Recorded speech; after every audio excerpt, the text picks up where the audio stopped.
nenhum presidente da Câmara que foi eleito deixou de ser apoiado pelo governo, exceto em 2 casos. Teve 2 falhas de coordenação, que foi a eleição do Severino Cavalcante. A segunda foi o Cunha, a segunda falha de liderança.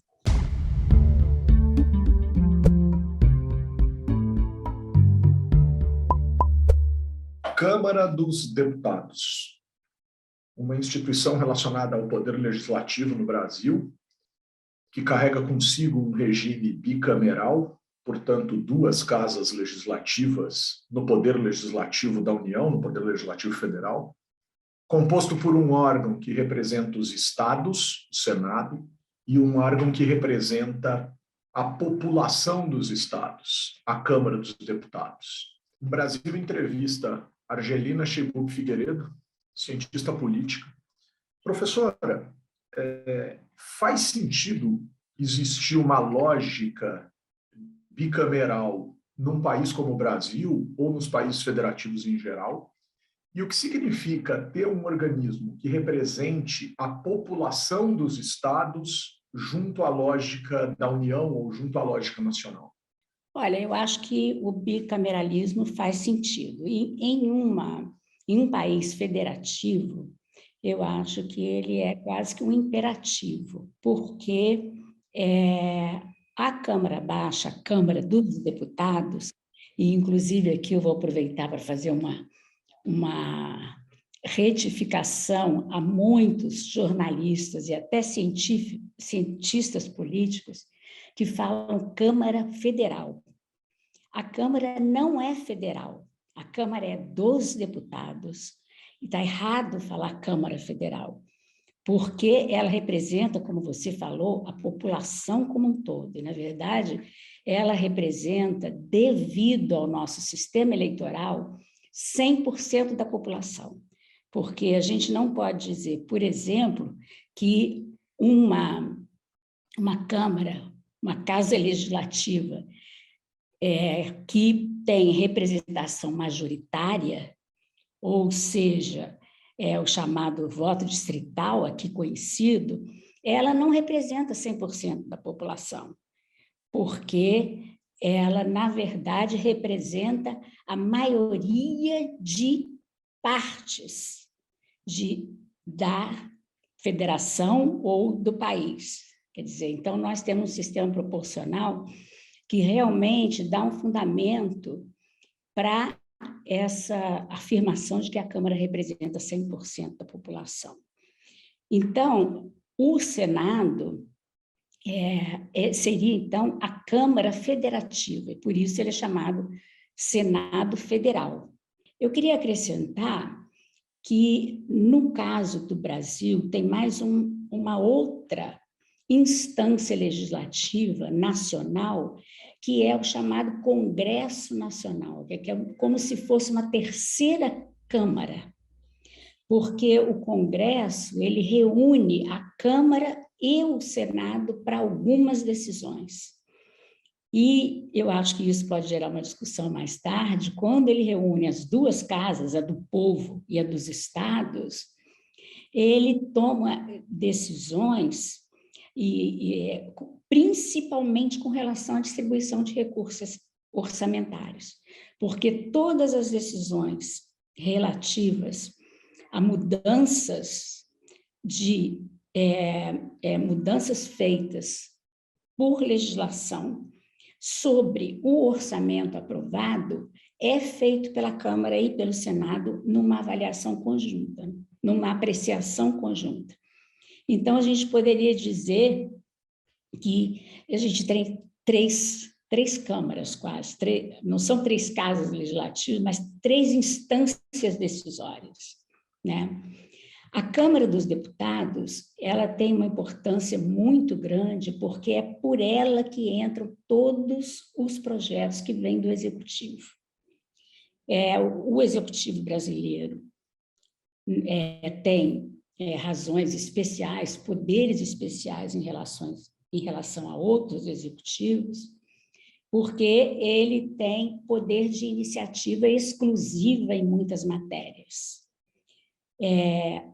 tanto a Câmara como o Senado podem ter iniciativa de projeto, mas os projetos do presidente, eles entram pela Câmara dos Deputados.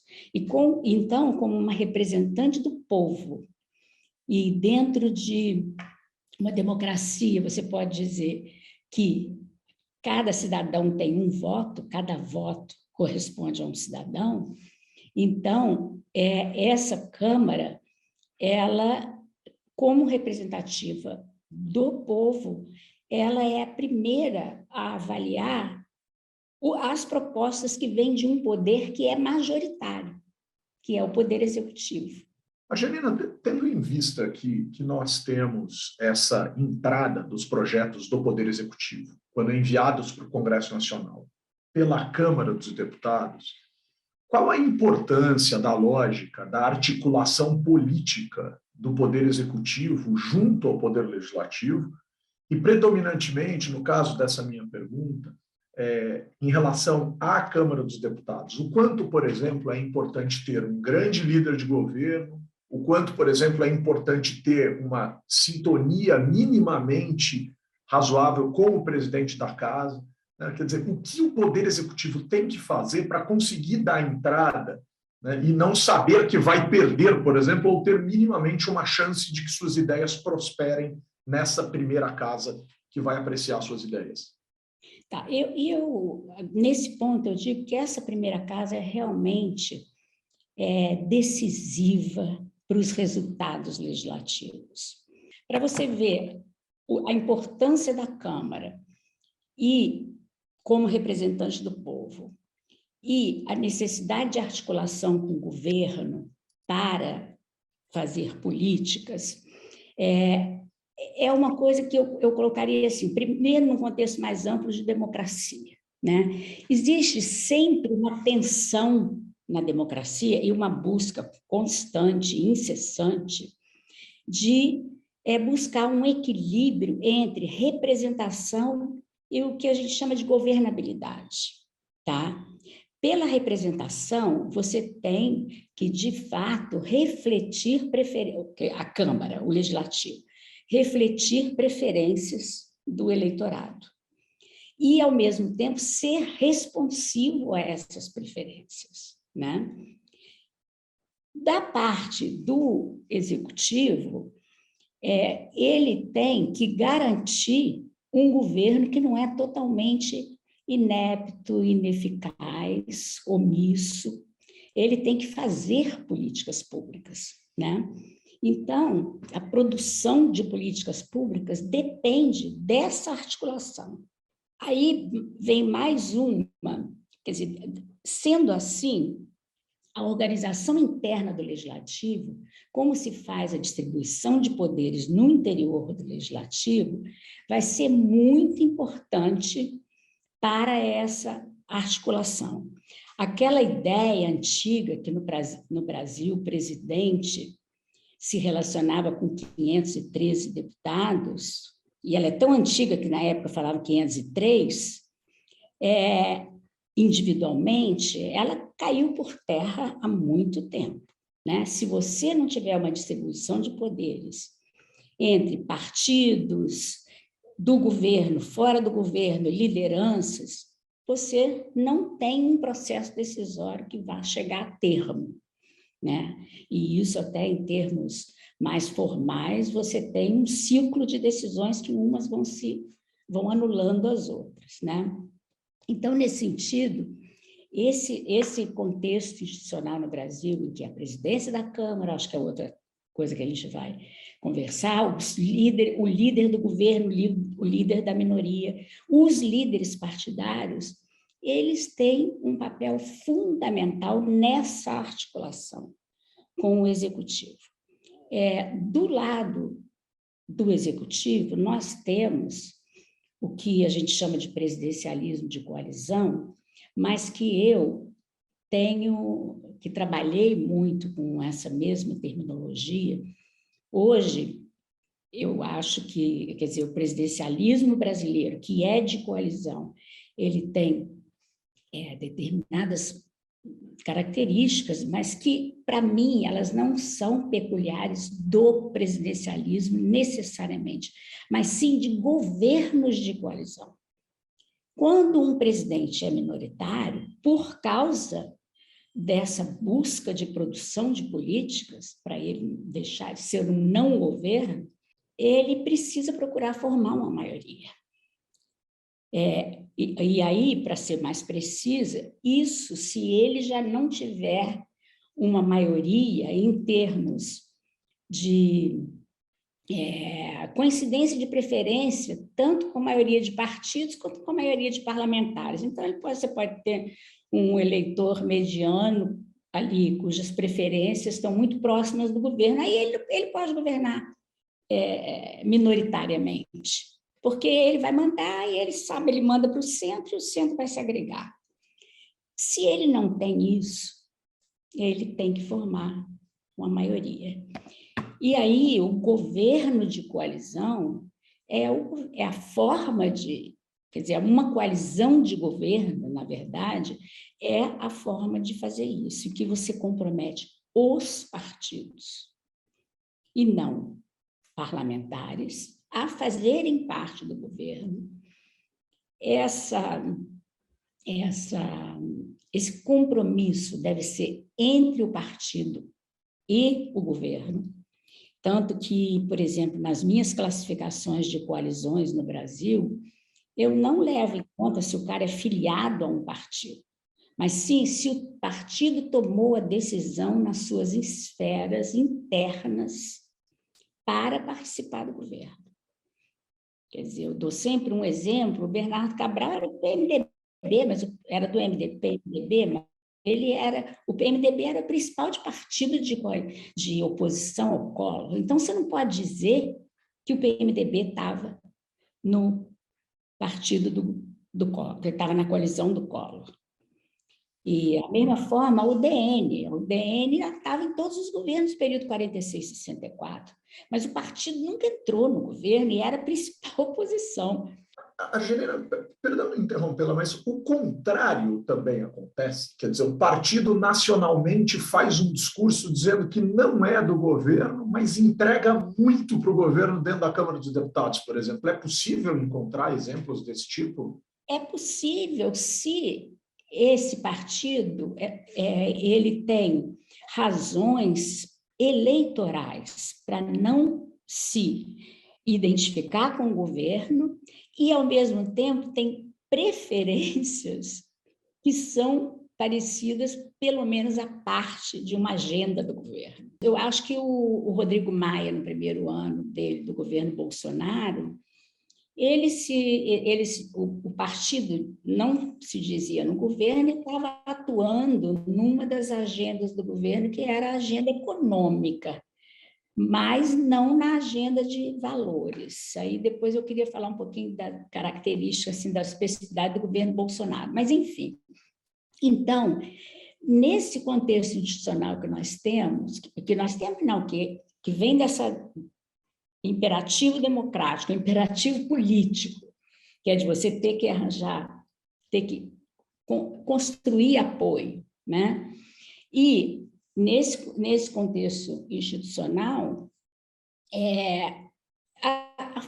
o esforço de coordenação entre o governo e principalmente a Câmara, porque começa por aí, e isso se estende para o Senado, mas como nós vimos com a Magna e outros estudiosos do Senado, o Senado tem características um pouco diferentes da Câmara. É nesse contexto político institucional mais amplo que a gente deve analisar a importância da Câmara, e eu dou uma importância muito grande, em grande parte, por ser a primeira casa. Eu tenho inúmeros pontos associados a essas suas colocações, relacionados mesmo a uma tentativa da gente compreender, né, o que é esse papel da Câmara dos Deputados, essa importância política da Câmara dos Deputados, dentre, obviamente, tantas outras importâncias, mas o Legislativo é eminentemente uma casa política, por excelência, muito, muito forte, muito potente nesse sentido.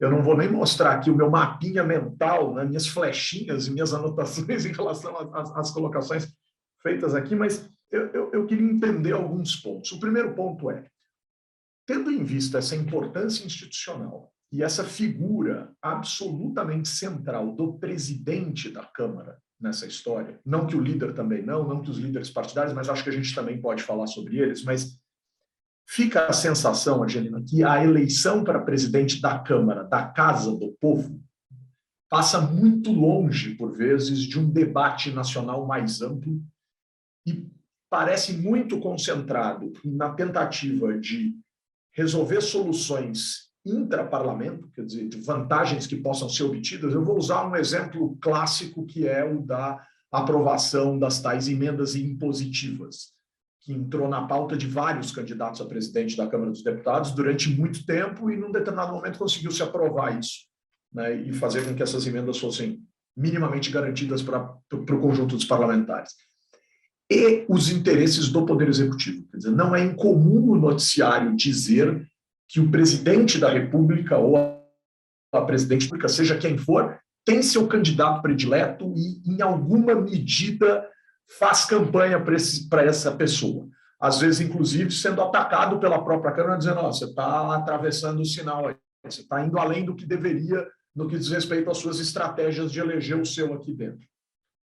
O quanto que essa eleição efetivamente parece distante da sociedade e o quanto que efetivamente ela é tão estratégica que esses dois elementos, os interesses intraparlamentares, ali, intraparlamento, e os interesses do executivo, nunca poderão escapar das discussões e das decisões e das, podemos assim dizer, campanhas, né? Porque eu conheço, inclusive, marqueteiros que são contratados para fazer estas campanhas. Então, um pouco da gente entender essa figura, a começar até mesmo, se a gente for extrapolar, cabe a este aceitar ou não o início da formação de uma comissão para impeachment e coisas desse tipo. Quer dizer, quem é essa figura?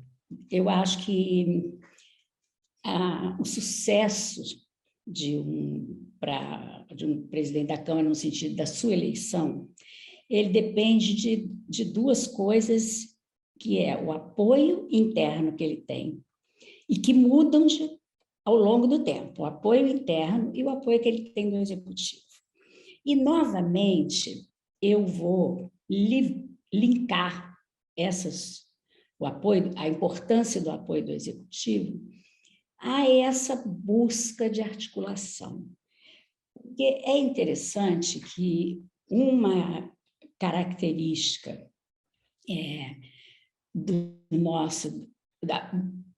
nosso multipartidarismo, do fato de que todos os presidentes desse período democrático, e antes também se elegeram com uma margem muito pequena, e que o governo depende dessa articulação. Então, o governo é totalmente interessado, mas eu não vejo o nosso presidencialismo, apesar de ser um sistema de separação de poderes, ele tem uma integração muito grande por causa dessa coalizão entre os dois poderes, entendeu?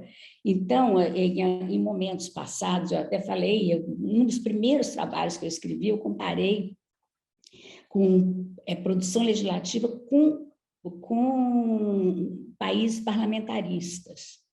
Então, eu não dou uma importância tão grande a forma de governo para explicar e para entender o funcionamento de governos de coalizão. Eles têm que ter essa integração, porque senão não dá. Basta a gente analisar os dois casos de impeachment que teve no Brasil. Sendo que eu coloco diferenças entre o da Dilma e do Collor, com certeza. Não estou no time dos que dizem que foi a mesma coisa, né? E, então, o que acontece? Se o presidente da Câmara, ele tem um poder muito grande, que é um poder de administrar a casa, de pautar, quer dizer, de definir a agenda do legislativo, né?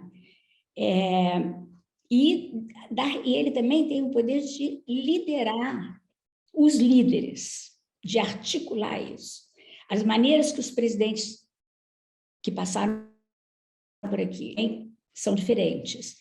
O papel, por exemplo, que o colégio de líderes, que era muito importante quando eu comecei a pensar no presidente com os líderes, ele continua funcionando, mas ele, em determinados momentos, ele era muito mais forte, essas decisões, esse agregado que você poderia dizer. De 89 a 2019, eu vou excluir o governo Bolsonaro, mas depois falo um minuto, foram 19 presidências da Câmara. E nesse período, nenhum presidente da Câmara que foi eleito deixou de ser apoiado pelo governo, exceto em 2 casos. Teve 2 falhas de coordenação, que foi a eleição do Severino Cavalcante, você deve lembrar. A moeda caiu em pé, né, Argel? Ela não deu nem cara nem coroa, né? Ela caiu de pé, uma coisa estranha. Mas era tão frágil que a primeira denúncia ele renunciou ao mandato. Ele ficou pouquíssimo tempo, mas, além disso, o resultado foi um racha dentro do PT, quer dizer, o partido do governo, que naquela... Quer dizer, o PT tem história de causar alguns enfim, infortúnios para os governos deles próprios, quer dizer, fazer fogo amigo. Então, só aconteceu isso por causa... A segunda foi o Cunha, a segunda falha de liderança, que, na verdade, já vinha... O presidente anterior ao Cunha era do PMDB. Era o Henrique Eduardo Alves. O Henrique Eduardo Alves, isso mesmo. Ele, que era ministro, depois foi ministro da Dilma, ele já tinha, antes de ter o impeachment, antes do PMDB sair definitivamente do governo, ele já tinha se demitido do ministério, que agora não estou lembrada exatamente qual é. O Ministério do Turismo, salvo engano da minha parte. Eu acho que é do turismo mesmo. E ele já fazia parte um pouco dessa saída do PMDB, da relação, quer dizer, da resistência que o Congresso já foi criando para uma, e eu diria, assim, da situação que se criou a partir de 2014. Para mim, a crise brasileira, na raiz ali, ela não é institucional, ela é uma crise política, cujo primeiro sintoma foi o fato do PSDB ter pedido recontagem de votos, fazer auditoria, quer dizer, isso é muito importante simbolicamente, não só simbolicamente, mas... E aí, dali para frente, foi só degringolando, que as pessoas que estavam nas instituições ou começaram... Você tinha 2 tipos de atores institucionais. Uns que atacavam os próprios propósitos da instituição, quer dizer, que agiam, e aqueles que não agiam de acordo com o que deveriam agir. Então, você tem vários exemplos dessas 2 coisas. Quer dizer, o que atacava, na verdade, foi mais o Bolsonaro, né? Já foi uma... Mas muitos deles não agiam de acordo com suas funções. O Moro era uma delas, um desses atores. Então, foi degringolando. Enfim, eu estou falando isso, eu estou entrando nesse caso da Dilma, porque as pessoas dizem sempre que ela não era uma pessoa que se dava muito bem. Certamente, ela não era um Lula. Não tinha nem o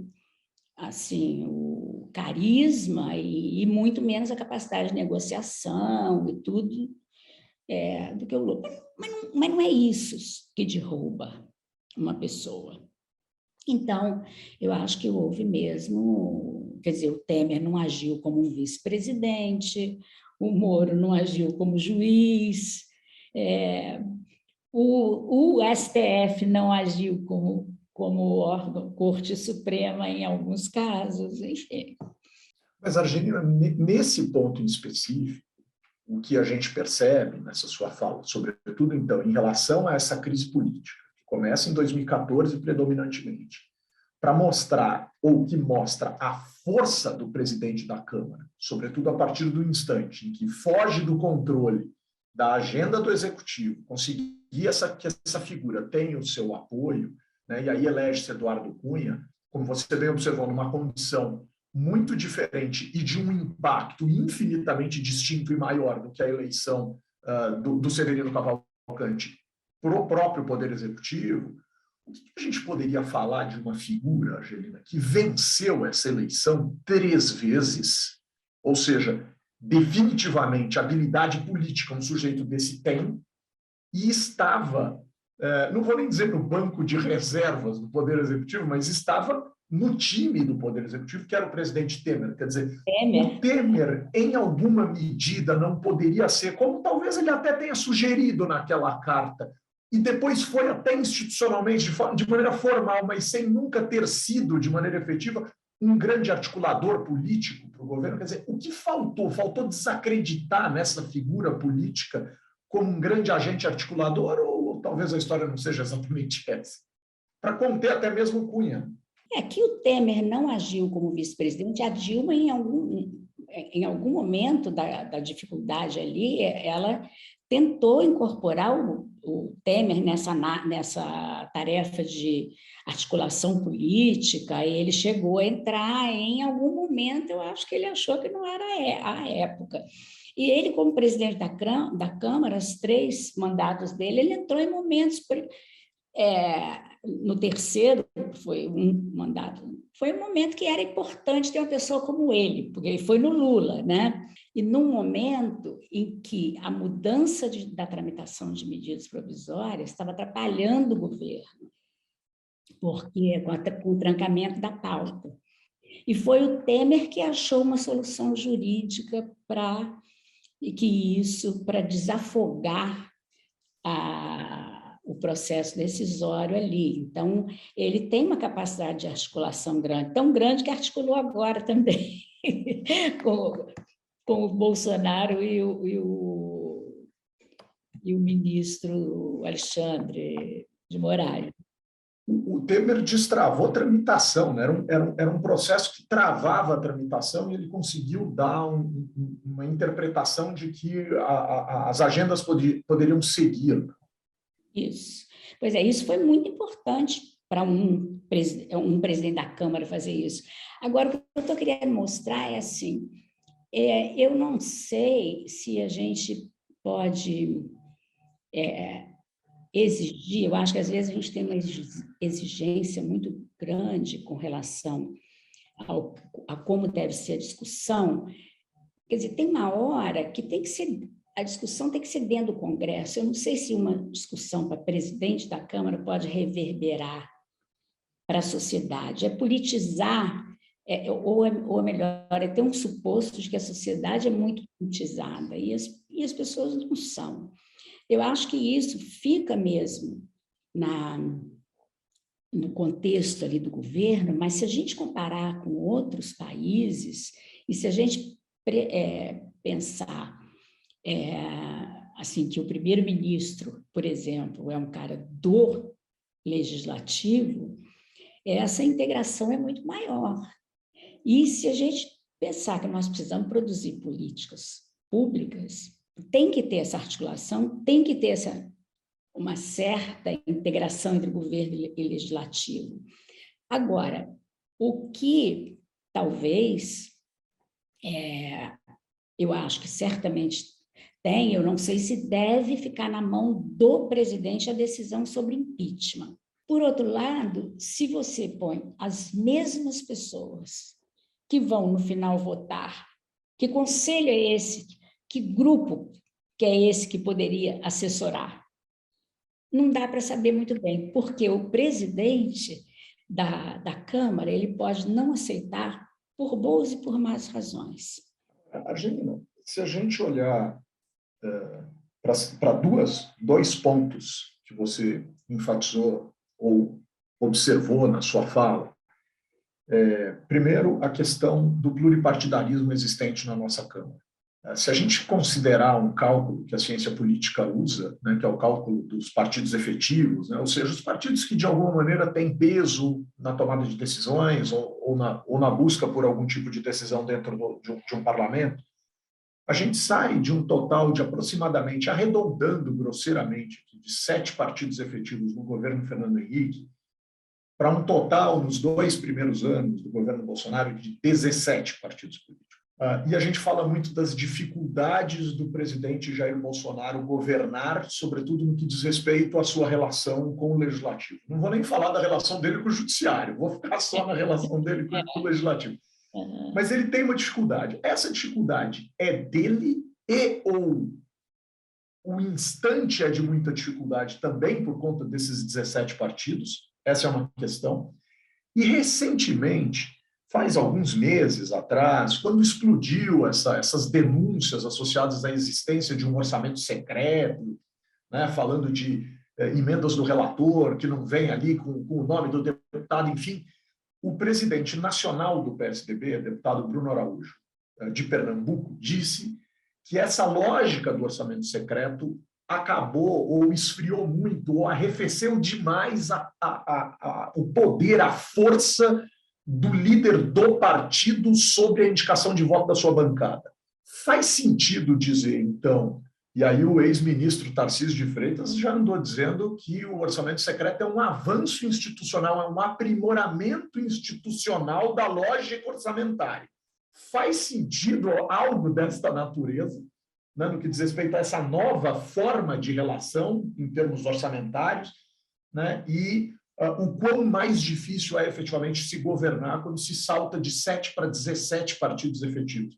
Eu acho que não é a questão de dificuldade de governar tem pouco a ver com o número de partidos. Porque, em primeiro lugar, do ponto de vista dos partidos, você tem que ver o espectro ideológico que esses partidos estão. Quer dizer, a situação mais difícil para governar é quando você tem 2 partidos radicais, no extremo, em termos de preferência. Você tem uma curva bimodal. Aí, quando o meio está esvaziado,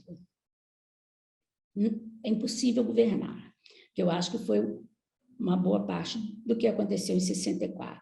Então, não é um número só, é a distribuição ideológica. A outra coisa do orçamento secreto, eu queria falar o seguinte, em 1994, a Câmara, quer dizer, na verdade, a Câmara e o Senado, que foi a Comissão Mista de Orçamento, que aprovou um novo regimento de tramitação da peça orçamentária. E eu e Fernando temos um livro sobre o período, enfim, um período que vai só até o livro de 2000 e pouco, que vai só até uma parte do governo Fernando Henrique, mas, de qualquer maneira, esse novo regimento, ele foi pós-CPI dos anões. Quando as pessoas falam que CPI não tem consequência nenhuma, eu sempre dou essa como exemplo.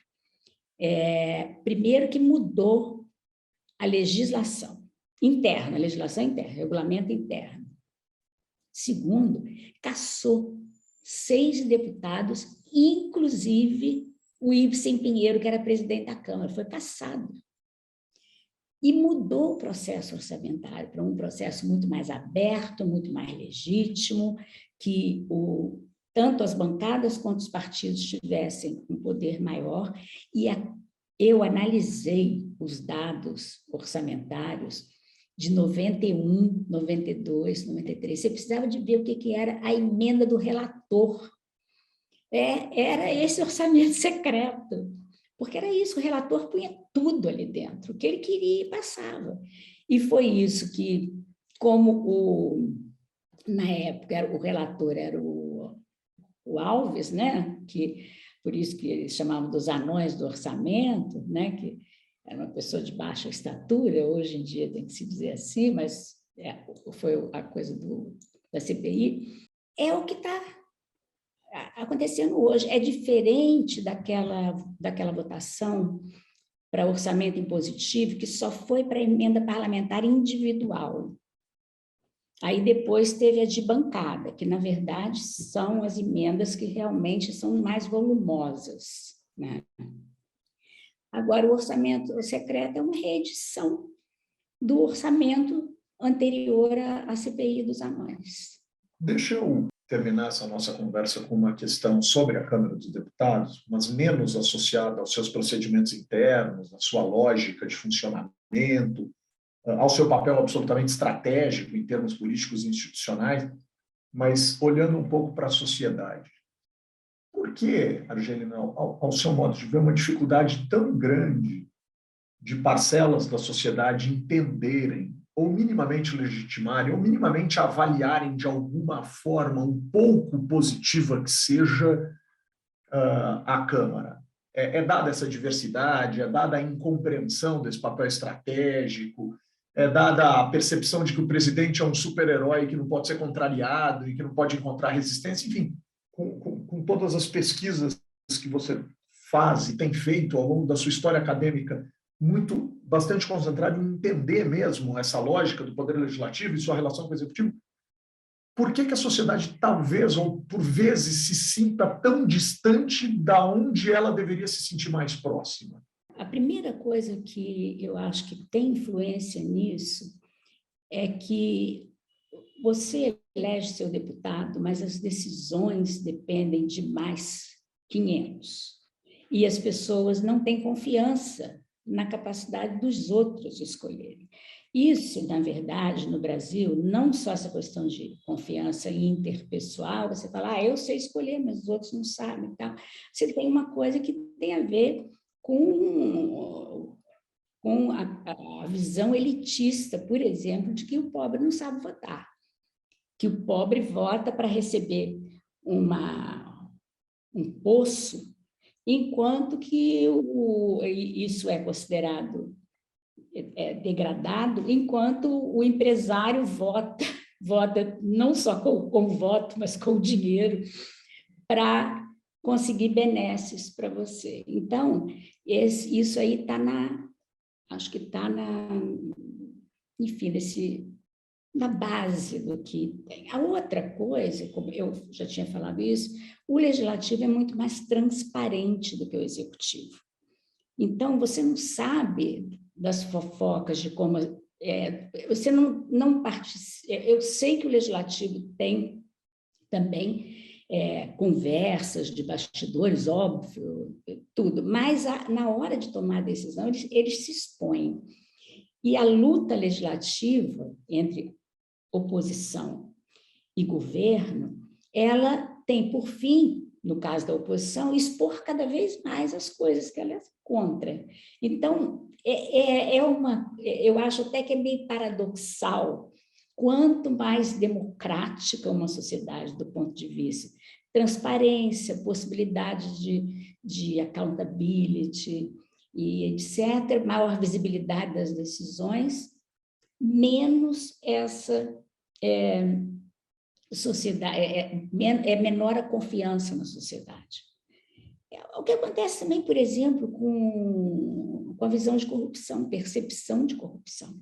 Eu acho que tem essas são as principais coisas, quer dizer, o fato de o conflito aparecer, o fato de que você não tem confiança que as outras pessoas vão fazer o que você gostaria que seu deputado fizesse, os problemas dos deputados aparecem, quer dizer, uma vez, tem um pouco dos jornalistas também, né? Uma vez um jornalista me perguntou assim, mas essa CPI citou mais de 200 deputados e ninguém foi cassado. Aí eu falei, você queria que as pessoas fossem cassadas por serem citadas?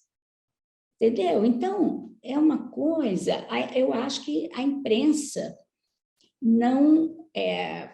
e eu entendo o papel da imprensa, tanto dos jornalistas, quer dizer, a imprensa está aqui para dar